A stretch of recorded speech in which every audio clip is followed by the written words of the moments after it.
Alors la critique, alors moi j'ai toujours fait pour le joueur, avant tout, hein.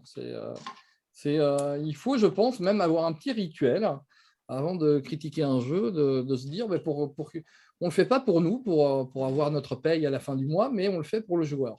Donc il faut aller chercher le joueur qui était en nous. À l'époque, on n'était pas journaliste, on ne critiquait pas les jeux. Donc pensez à ce joueur-là qui rêvait en fait d'avoir un bon jeu.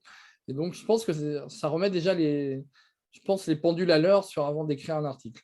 Voilà. Et je pense que si les journalistes faisaient ça à chaque fois, on aurait moins justement des critiques des joueurs en disant oui, non, mais vous êtes des vendus. Voilà, parce que les joueurs, en fait, ils ont envie que en fait, la personne qui écrit soit leur pote.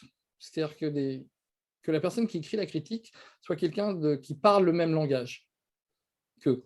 Et moi, le plus beau compliment que j'ai eu, c'était j'étais à Console Mag, c'était un article, non, une lettre d'un lecteur qui parlait de la rédac, hein, voilà, qui donnait son avis sur tout le magazine. Et puis, il y avait deux phrases qui étaient réservées pour moi en disant, bah, quant à Douglas, on voit bien que c'est un vrai joueur.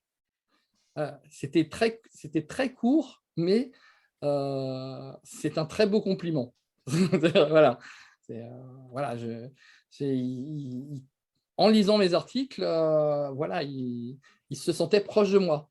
Voilà, il savait que j'étais un joueur qui écrivait et non pas peut-être quelqu'un qui écrivait pour jouer. Voilà. Je ne sais pas si la formule peut être bonne, mais bon, voilà. C'était en gros, je pense que c'est ça, en fait, ce qui est important. C'est pour qui on écrit et puis avoir un respect pour les personnes, en fait, pour qui on écrit, et puis se souvenir de toutes ces personnes qui n'ont pas notre chance, hein, parce qu'il y a aussi un sorte de détachement aussi qu'on peut avoir en tant que journaliste, hein. On a accès à tous les jeux, on a accès à toutes les infos, on ne paye pas les jeux, effectivement, 50-60 euros. On a l'impression que c'est des choses qui, limite, nous sont dues.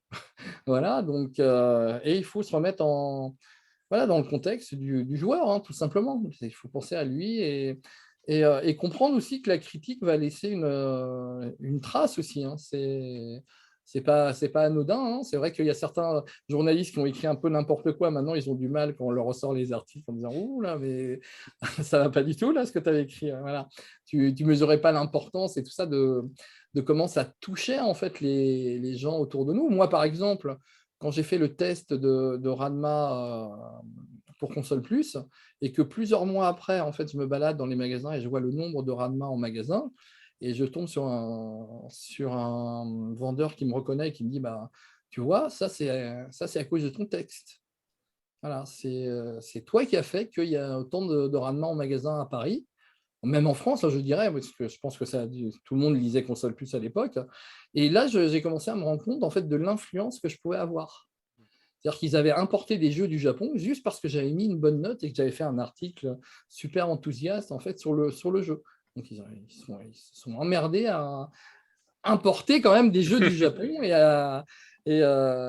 qui soient vendus en masse. Donc effectivement, tu commences à comprendre que les magazines en fait sont un vecteur d'achat pour les grossistes, pour les magasins, qui est super important. En fait, ils vont moduler les commandes suite aux articles. Donc là, c'est vrai que quand j'ai appris ça, je me suis dit, ah ouais, il y a une toute nouvelle dimension que je n'avais pas du tout perçue en fait dans mon travail. Ça m'était complètement passé au-dessus de la tête. Pour moi, j'étais un joueur qui avait la chance de savoir bien écrire, de pouvoir bien comprendre ce qu'était le média dans le sens, on va dire, gameplay, hardware, software, mais je ne comprenais pas en fait l'influence que je pouvais avoir. Ouais. C'est